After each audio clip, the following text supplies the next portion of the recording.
Mabilis namang lumipas ang isang buwan at naging maayos naman lahat sa pagitan ni Nina at Kimboy. Si Nina nag-aasikaso na muna ng tungkol sa kanyang lisensya ng pagiging doktor niya, habang si Kimboy nagsisimula ng mag-train sa kanilang kumpanya. Gayunpaman, di naman nila parehas na pinapabayaan si Kayron dahil araw-araw pa rin pinupuntahan ni Kimboy ang kanyang anak at syempre, pati na rin si Nina. Gusto nga sana ni Kimboy na sa kanila na tumira si Nina at ang kanilang anak para makasama na niya ang mga ito palagi. Kaso, di naman pumayag si Angeline at Denver dahil gusto raw ng mga itong maikasal muna silang dalawa bago sila magsama at ginagalang naman yon ni Kimboy. Kaya nakontento na lamang muna siya sa pagdalaw araw-araw sa mga ito. Ngayong araw nga ikaarawan na ni Kayron at mag-aapat na taon na siya ngayong araw. Pinaghandaan din to nila Kimboy at Nina at kahit naabala sila sa mga ginagawa nila, di pa rin naman nila syempre kinalimutan ng karawan na nag-iisa nilang anak na si Kayron. Sa isang hotel gaganapin ang birthday ni Kayron at dahil nga children's party to, ginawa muna nilang pribado ang kaarawan ni Kayron. Mga malalapit lang na kaibigan at kakilala ang inimbitahan nila Nina. Gusto kasi nila na maging memorable para sa bata ang kaarawan nito at hindi puro kasosyo na lang sa negosyo ang mga bisita. Agad namang nagsimula ang party at tuwang-tuwa naman si Kayron dahil maraming ang bata roon kaya naman nag-enjoy ito na makipaglaro sa maraming bata. "Are you happy, baby?" tanong ni Kimboy sa kanilang anak. "Yes, Daddy." Ngiti-ngiti pa na sagot ni Kayron sa kanyang ama. "I love you, Mommy. I love you, Daddy." Sabi pa ni Kayron sa kanya hinalikan sa pisngi ang kanyang mga magulang. Napangiti naman si Nina at Kimboy dahil sa pagiging sweet ng kanilang anak at sabay pa nilang hinalikan sa pisngi si Kayron kaya naman napahagikik na lang kanilang anak dahil doon. Nang matapos ang program at natapos na rin kumain ng mga bisita, di na muna sila pinaalis ng naturang venue. Pansin naman ni Nina na parang may kumpulan ng mga tao sa may gawin ng stage, kaya binigay na muna niya si Kayron kay Shirley. Bumalik na nga rin palang dalaga at iyon na rin ang nag-aalaga ulit kay Kayron. "Sandali nga, Shirley. Dito ka na muna at parang may kaguluhan yata doon sa stage," sabi ni Nina kay Shirley at saka tumayo upang lumapit sa mga nagkakagulo doon. Tumango lang naman si Shirley at napapangiti na lamang siya at pinabayaan ang kanyang amo na lumapit doon. "Anong meron? Bakit kayo nagkakagulo dyan?" Osyoso na ni Nina nang makalapit siya sa mga naroon pero parang di yata siya naririnig ng mga ito. Kaya naman pinilit niyang makipagsiksikan sa mga ito hanggang sa makalapit siya sa unahan ng stage. Pero ganon na lamang ang gulat ni Nina sa nakita niya sa stage. Para bang bigla siyang naistatwa sa kinatatayuan niya at ni hindi maalis-alis ang tingin niya sa lalaking nasa stage. "Hi, mahal." Nakangiting bati ni Kimboy habang nakaluhod siya sa stage. "Ano bang ginagawa mo dyan? Tumayo ka nga," sabi ni Nina at tinawakan na niya sa kamay si Kimboy upang patayuin. Pero ang binata hindi natinag sa pagkakaluhod niya, bagkos sinawakan pa na mahigpit ang kamay ni Nina. "Alam ko na hindi tayo nagsimula sa pagiging mag-boyfriend at girlfriend. Pasensya ka na kung nang ilabas sa anak natin bago pa kita naligawan. Nabuo man si Kayron at hindi sinasadyang pagkakataon pero wala akong pinagsisihan doon." Panimula ni Kimboy at nanatili pa rin siyang nakaluhod habang hawak ang kamay ni Nina. Habang si Nina naman di na maalis-alis pa ang pagkakatitig sa mukha ni Kimboy. "Nina, noon pa man, mahal na mahal kita. At gaya nga ng sabi ko noon, handa ako maghintay sa'yo. At gusto ko rin sanang mabigyan ay isang kompletong pamilyang anak natin. Pero gayon pa man, maghihintay ako kung kailan po pwede na nating buuin ang pamilya natin." Nakangiti pa rin sabi ni Kimboy, habang si Nina pinipigilan ng sarili niyang maluhan nang maalala niya ang pinagdaanan nila ni Kimboy. Itong mga nakarang araw kasi, lihim na kinakausap ni Kimboy ang mga magulang ni Nina tungkol sa balak niyang pagpapropose sa dalaga. Alam niya na may mga kailangan pa silang tapusin ng mga bagay-bagay bago sila magpakasal. Pero gusto pa rin niya kasing iparanas kay Nina na mag-propose siya rito kaya pinilit niya na isagawa ito. At ngayong kaarawan ng kanilang anak, ang napili niyang araw para mag-propose kay Nina na sobrang mahal na mahal niya. "Mahal, di man kita naligawan noon, pero deserve mo namang mahalin at maging masaya," sabi pa ni Kimboy. Saka siya may dinukot na malit na kahon mula sa kanyang suot na pantalon. Ngumiti naman muna si Kimboy ng ubod ng tamis kay Nina, sa kanya binuksan na maliit na kahon at iniharap kay Nina. "You know how much I love you, Nina. Ikaw ang dahilan kaya ako masaya ngayon. Kayo ng anak natin. Palagi mo na lamang iniisip ang kapakanan namin, gayong ang sarili mo hindi mo naisip kung magiging masaya ka ba o hindi. Kaya sa pagkakataong to gusto ko iparamdam sa'yo kung gaano kita kamahal at kung gaano ka ka-espesyal sa puso ko. Sincero pang sabi ni Kimboy at di na nga napigilan pa ni Nina ang pagpatak ng kanyang mga luha. Nina Soriano Chua, will you marry me? Nakangiti pang tanong ni Kimboy kay Nina. Dahan-dahan namang tumango si Nina at agad na niyakap nito si Kimboy. Di pa ito nagsasalita kaya hindi pa rin tumayo si Kimboy sa pagkakaluhod niya. Hindi ka pa sumasagot. Nakangiti pang sabi ni Kimboy nang mapansin niyang nagtatanong na tingin sa kanya ng dalaga. Napangiti naman si Nina dahil akala niya kung ano na dahil hindi na tinag si Lucas sa pagkakalahod. Yes na yes, magpapakasal ako sa'yo. Mahal na mahal din kita, Kimboy. Hilam ng luha ang mga matang sagot ni Nina. Agad namang sinuot ni Kimboy ang singsing sa daliri ni Nina. Saka yun hinalikan at saka siya tumayo. Sina po ang magkabilang pisngi ng dalaga. Mahal na mahal kita, Nina. Ikaw lang ang babaeng pinangarap ko noon pa man. Sabi ni Kimboy saka hinalikan sa labis si Nina. Nagulat man sa ginawa ni Kimboy, tinagon na rin ito ng buong pagmamahal ni Nina. Napabitaw naman sila sa paghahalikan nila nang marinig nila ang palakpakan ng mga nasa paligid nila. Muntik pa nilang makalimutan na marami nga palang tao na nakatingin sa kanila dahil ang banayad na halik ni Kimboy naging mapusok na tinahon din ni Nina at kung hindi pa nagpalakpakan ng mga naroon, baka di pa nila yon tinapos. Isa-isa namang nagsilapit ang mga naroon kila Nina at Kimboy upang batiin sila. Ang huli naman lumapit sa kanila ay si Noah. Congrats sa inyo, bati ni Noah habang ang mata nakatingin kay Shirley, kaya naman nasundan na lang ni Nina ng tingin ang tinitingnan ng kanyang kuya. Napangisi pa siya dahil kita niya kung paano titigan ni Noah si Shirley na nag-aalala kay Kayron. Kuya, nandito kami, wala doon. Sabi ni Nina sa kuya niya kaya naman biglang napatingin si Noah sa kanila. Napapangisi naman si Nina sa kanyang kuya Noah. Kuya, baka matunaw si Shirley ha? Pang-aasar pa ni Nina kay Noah. Tumigil ka nga dyan. Saway ni Noah sa kakambal niya na may nakakalokong ngiti sa labi nito. Kuya, ano yan ha? Bakit ka namumula? Oh my God, don't tell me. Naputol naman ang sasabihin ni Nina nang biglang takpan ni Noah ang kanyang bibig. Tumigil ka na, Nina. Ituon mo na lang yung atensyon mo sa mapapangasawa mo at wag nang mangialam pa. Pagsusungit na ni Noah dahil alam niya, hindi titigil ang kakambal niya sa pang-asar sa kanya. Sungit? Sabi ni Nina sa kanya inirapan si Noah. Don't worry, kuya. Si Kimboy pa rin naman ang titingnan ko, dagdag pa niya. Pero pag hiniling mo naman si Shirley, ibibigay ko naman siya sa'yo. Pang-aasar pa ni Nina kay Noah. Bigla namang namula lalo ang mukha ni Noah dahil sa sinabi ni Nina dahil mukhang hindi to titigil na mang-asar. Kaya naman, walang salitang tinalikuran na niya ito. Natatawa naman si Nina sa naging reaksyon ng kanyang kakambal. Kita niya kasi kung gaano kalagkit ang tingin nito kay Shirley at isa pa hindi yun ang unang beses na nakita niya si Noah na tinititigan si Shirley ng ganon. Ikaw talaga, inaasar mo na naman si Noah. Sabi ni Kimboy kay Nina na tatawa-tawa pa rin. Paano kasi? Ang sungit-sungit niya palagi sa akin, di ngayon, alam ko na kung paano ko siya aasarin. Ngingiti-ngiti pa na sabi ni Nina. Akalain mong si Shirley lang palang magpapalambot sa puso ng kakambal kong masungit?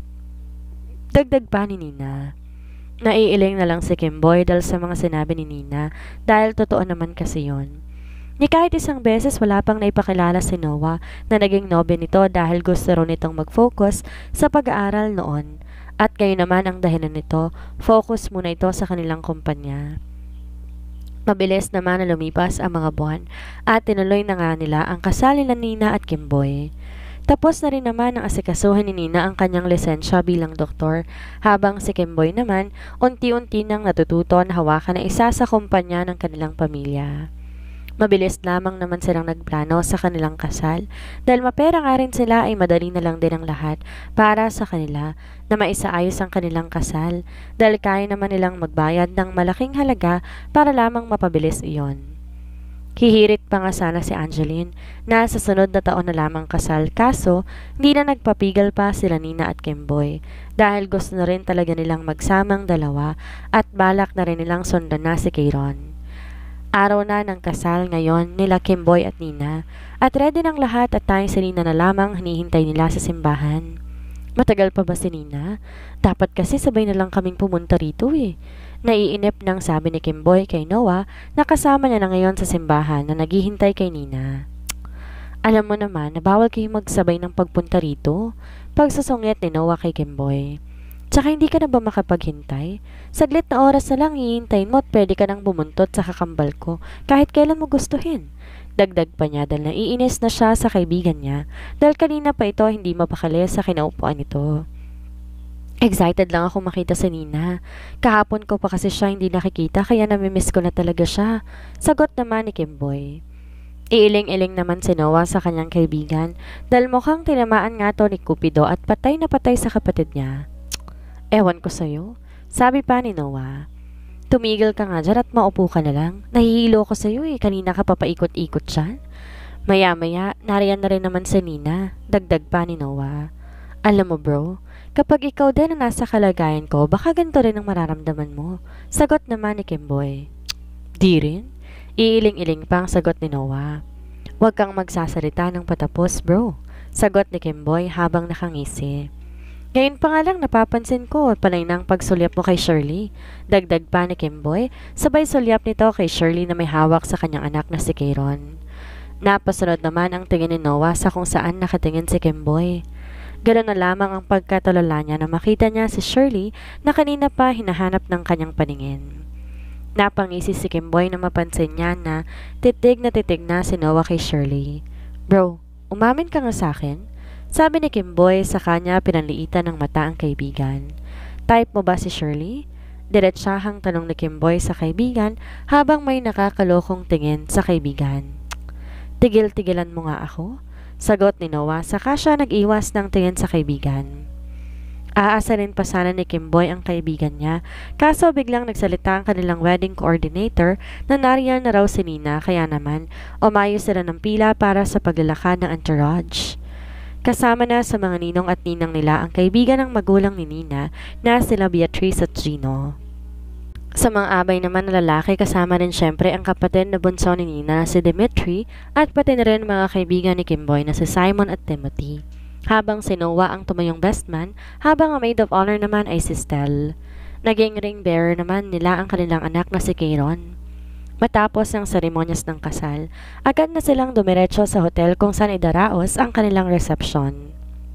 As usual, maraming mga kasosyo sa negosyo ang mga naroon.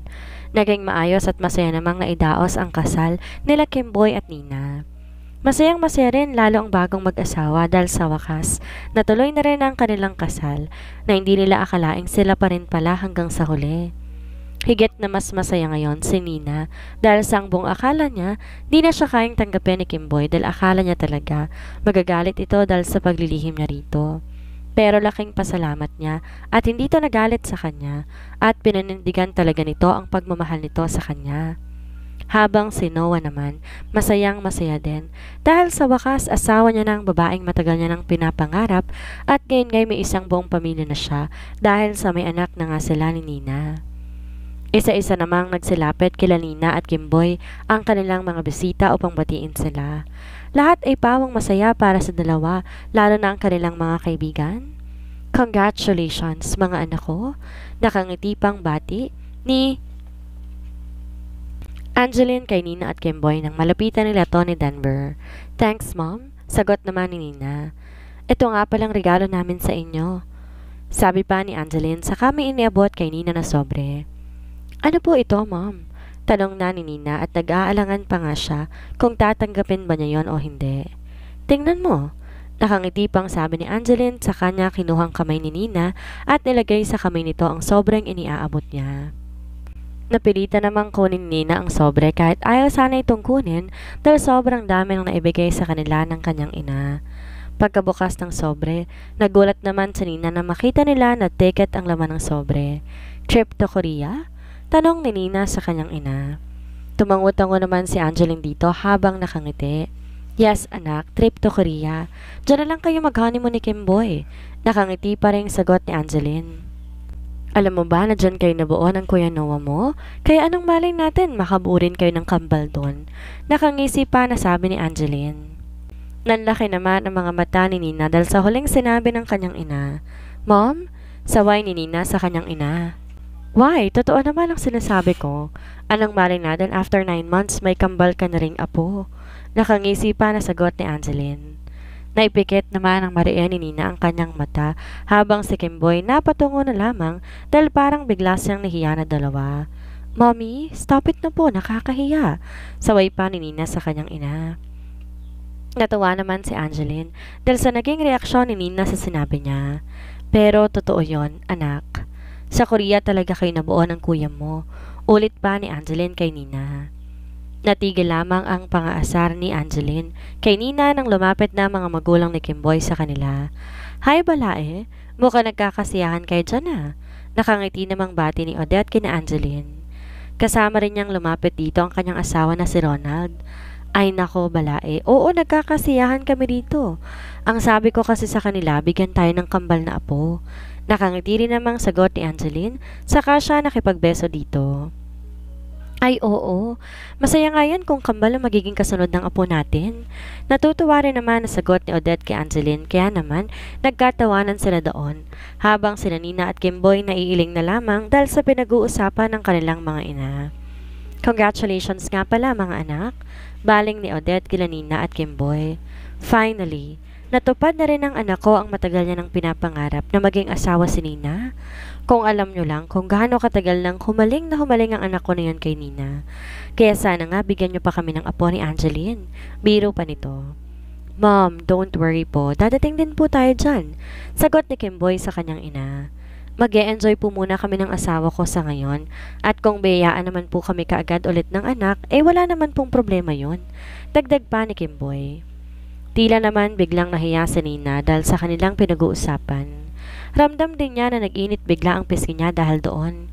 Kasunod namang lumapit sa kanila si Noah at nakipag-bro hug muna ito kay Kimboy. Congrats sa inyo. Bati ni Noah sa bagong kasal. O siguro naman mapirmi ka na sa kinaupuan mo ngayon at katabi mo ng kakambal ko ha? Ingatan mo yan dahil kapag sinaktan mo yung kapatid ko, malalagot ka talaga sa akin. Baling niya kay Kimboy. Oo naman. Iingatan ko talaga ang kakambal mo at hindi ko talaga siya sasaktan. Sa tagal ko ba namang naghintay sa kanya, sasaktan ko ba naman yan? Sagot naman ni Kimboy. Ikaw naman Nina, wag ka nang matigas ang ulo ha? May asawa ka na. Baling naman ni Noah sa kanyang kakambal. Si kuya naman, di naman matigas ang ulo ko ah. Ikaw ang wag na dapat maging mainitin ng ulo dahil baka hindi ka na makapag-asawa niyan. Sagot ni Nina at binuro pa ang kuya niya sa huling sinabi niya. Bigla namang tumakbo si Kayron sa gawin nila Nina at Kimboy at habol-habol naman to ni Shirley. My God Kayron, ang kulit mo talaga, sabi ni Shirley na naghabol kay Kayron. Talo ka po Nana Shirley, naunahan po kita kila mommy. Tatawa-tawa namang sabi ni Kayron habang nakayakap kay Nina. Ikaw talaga, Kayron. Pinaghabol mo na naman si Nana Shirley mo, sabi ni Nina. Nagulat naman si Nina nang bigla siyang sikohin ni Kimboy, kaya naman napatingin siya rito at may gininguso ito at sinundan naman ang tingin kung ano ang ininguso nito. At napangisi siya na makita niya ang kuya Noah niya, nakatulalang nakatitig kay Shirley, kaya naman nakaisip ng kalokohan si Nina. Eto naman, next game nyo ni Nana Shirley anak. Paunahan naman kayong mayakap kay Tito Noah ninyo. Ang matalo, pangit, sabi ni Nina. Dali-dali namang bumitaw si Kayron sa kanyang ina at dahil malapit lang si Shirley kay Noah, agad tong yumakap kay Noah. Yan, talo ka na Kayron. Tatawa-tawang sabi ni Shirley kay Kayron. Ang daya mo naman Nana Shirley eh. Malapit ka kay Tito Noah kaya ikaw ang nauna. Nakasimangot ng sagot ni Kayron, kaya naman natawa na lamang sila doon pero si Noah parang naistatwa na lamang sa kinatatayuan niya dahil hindi pa rin bumibitaw si Shirley sa pagkakayakap sa kanya. Napatikim naman si Noah habang titig na titig siya sa mukha ni Shirley. Bigla namang napabitaw si Shirley sa pagkakayakap niya kay Noah. Naku, sorry po sir. Hinging tawad ni Shirley at inayos pa niya ang suot na damit ni Noah. Parang bigla siyang nahiya dahil ang tagal pala niyang nakayakap dito. Di naman nakaimik si Noah, lalo pa siyang natulala nang lumapit lalo ang mukha ng dalaga sa kanya. Kaya naman napalunok na lamang siya ng sarili niyang laway, lalo na nang makita niya ng malapitan ang mapulang labi ng dalaga na para bang naaakit siya na halikan ito. Ngayon naman si Kimboy ang biglang tumikim, kaya biglang nag-iwas ng tingin si Raver sa dalaga nang biglang tumingin sa kanya. Ano nga ulit yung pinag-uusapan natin kanina, bro? Ikaw, kailan ka nga ba mag-aasawa? Nakangisi pa na sabi ni Kimboy. Ha? Wala. Wala akong sinasabi. Kandaotan na sabi ni Noah, kaya naman natawa na lang si Nina at Kimboy. Sige na, Shirley. Samahan mo na muna si Kayron doon. Baling ni Nina kay Shirley.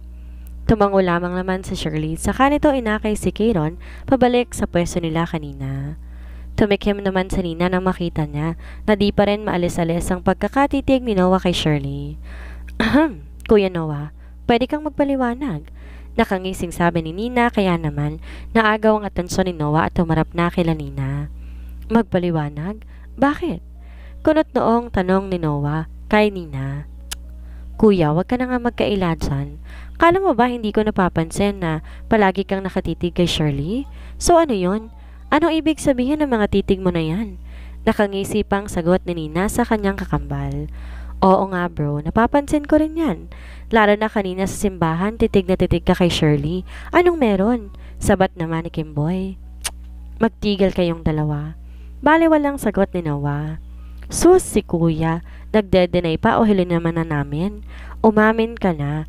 Gusto mo ba si Shirley? Sagot naman ni Nina. Umamin ka na bro. Nakangisi namang sabat din ni Kimboy. At bakit niya naman nasabi ang bagay na yan? Tanong ni Noah. Oh, come on, kuya. Dumaan din kami sa ganyang stage na kilig-kilig at titig-titig na yan, kaya huwag ka nang magkaila pa. Pang-aasar naman ni Nina. Tama si Nina bro, kaya naman umamin ka na dahil huli ka na namin. Pang-aasar din naman ni Kimboy sa kanyang kaibigan. Kuya, huwag kang mag-alala. Dahil kung gusto mo talaga si Shirley, hindi naman ako tututol eh. Magiging masaya pa nga ako kung siyang gugustuhin mo at willing naman akong ibigay siya sa'yo. Mabait si Shirley. Siya na talagang kasama ko noon sa ibang bansa habang buntis ako hanggang makapanganak at lumaki na si Kayron. Kaya kahit papano kilala ko na talaga siya. Sabi naman muli ni Nina. Napabuntong hininga naman si Noah at saglit pa siyang sumulyap sa gawi kung nasan sina Shirley na masayang naglalaro kasama si Kayron. I don't know. Bale walang sagot naman ni Noah. Teka nga, bakit ba akong pinag-uusapan natin? Bakit di nyo na lang pakialaman ng mga sarili ninyo? At bakit akong nakikita nyong dalawa? Pag-iiba na lamang ni Noah ng usapan nila dahil alam niyang hindi siya titigilan ng kanyang kakambal. Knowing Nina, hindi ito titigil hanggat di siya nito mapapaamin. So, si kuya naman, magde-deny pa talaga. Sige ka, ikaw rin. Maganda yang si Shirley. Hindi malabong maraming magkagusto sa kanya. Sagot ni Nina. Kaya nga, o kaya naman kung ayaw talaga ni Noah kay Shirley, pwede ko naman siyang ipakilala kila Simon at Timothy. Sagot ni Kimboy. Ano sa tingin mo, mahal? Tanong pa niya kay Nina. Pwede rin, para naman mapabuti ang buhay ni Shirley. Sagot naman ni Nina para asarin ang kanyang kakambal. Tumigil nga kayong dalawa dyan. Mga sarili niyong intindihin niyo at hindi ng ibang tao. Ines na sabi ni Noah, saka nito tuluyang tinalikuran sila Nina at Kimboy. Nagkatingin na naman ang bagong kasal na sila Kimboy at Nina. Saka sila natawa dahil sa inaasta ng kanyang kuya Noah dahil huling-huli na nila ito, todo deny pa rin. Pagkatapos ng kasal ni Nina at Kimboy, agad silang dumiretso sa Korea upang mag-honeymoon. Nakabook na kasi ang tiket nila ng araw na yon papuntang Korea, kaya pagkatapos ng reception, nagpalit lang sila ng damit at agad nang dumiretso sa airport. Matulog ka na muna, alam kong pagod ka, sabi ni Kimboy kay Rain habang hawak-hawak niya ang kamay ng asawa. Narito sila ngayon sa eroplano at ilang oras din ang biyahe nila bago makarating ng Korea. Oo, ikaw rin. Matulog ka na lamang din muna. Sa ating dalawa, ikaw ang mas pagod dahil alam kong abala ka rin sa opisina mo. Nakangiti namang sagot ni Nina sa asawa. Tumango naman dito si Noah. I love you, mahal, sabi ni Kimboy. I love you too, mahal. Sagot naman ni Nina, saka siya dinampian na maganghalik ni Kenneth sa labi, saka sila parehas na natulog. Halos buong biyahe ata ni Nina at Kimboy. Natulog lang sila dahil ngayon nila ramdam ang pagod nila matapos ang kanilang kasal. Pagkarating nila sa Korea, agad silang dumiretso sa hotel kung saan sila tutuloy. Saglit lang nagpahinga si Nina at naligo na kaagad siya dahil nanlalagkit na talaga siya kanina pa. Mahal, gusto mo bang sabay na lamang tayong maligo? Sabi ni Kimboy kay Nina habang may nakakalokong ngiti sa labi nito. Mauna na akong maligo sa'yo, mahal, dahil matagal akong maligo. Sagot ni Nina saka diretsong pumasok sa loob ng CR upang maligo. Hahabulin pa sana to ni Kimboy pero nadismaya siya nang pagpihit niya sa seladura ng pinto ng CR ay nakalak iyon. Kaya bagsak ang balikat na bumalik na lang siya sa kanilang kama. Inabot din siguro ng halos kalahating oras si Nina sa CR bago siya lumabas at halos napapapikit na nga si Kimboy dahil inaantok na siya sa paghihintay kay Nina. Finally, natapos ka na rin, sabi ni Kimboy. Diba sabi ko naman sa'yo na matagal ako? Natatawa namang sagot ni Nina dahil kita niya sa mukha ni Kimboy ang pagkainip. Agad naman nang tumayo si Kimboy, tsaka agad na lumapit kay Nina. Hintayin mo ko ha, saglit lamang ako, sabi ni Kenneth, sa kanya hinalikan si Nina. Dahil naman sa napreskohan ang katawan ni Nina, agad siyang nakatulog nang mahiga siya dahil na rin siguro sa sobrang pagod.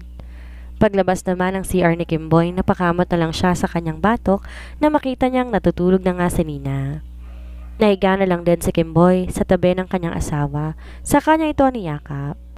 Nalimpungatan naman si Nina dahil parang may humahalik sa kanyang leeg, kaya napadilat siya at agad lumingon sa gawi nang humahalik sa kanya. Pero napangiti na makita niya na ang gwapo palang asawa ang humahalik sa kanya. Mahal, matulog na tayo, sabi ni Nina, saka siya bumaring ng higa paharap kay Kimboy. Pwede ba? Simulan na natin ang paggawa sa kambal natin? Sabi ni Kimboy sa kanya muling hinalik-halikan si Nina. Natawa naman si Nina dahil sa sinabi ni Kimboy. Hindi na ba yan makapaghintay? Natatawang tanong ni Nina sa kanyang asawa. Oo, hindi na to makapaghintay, mahal.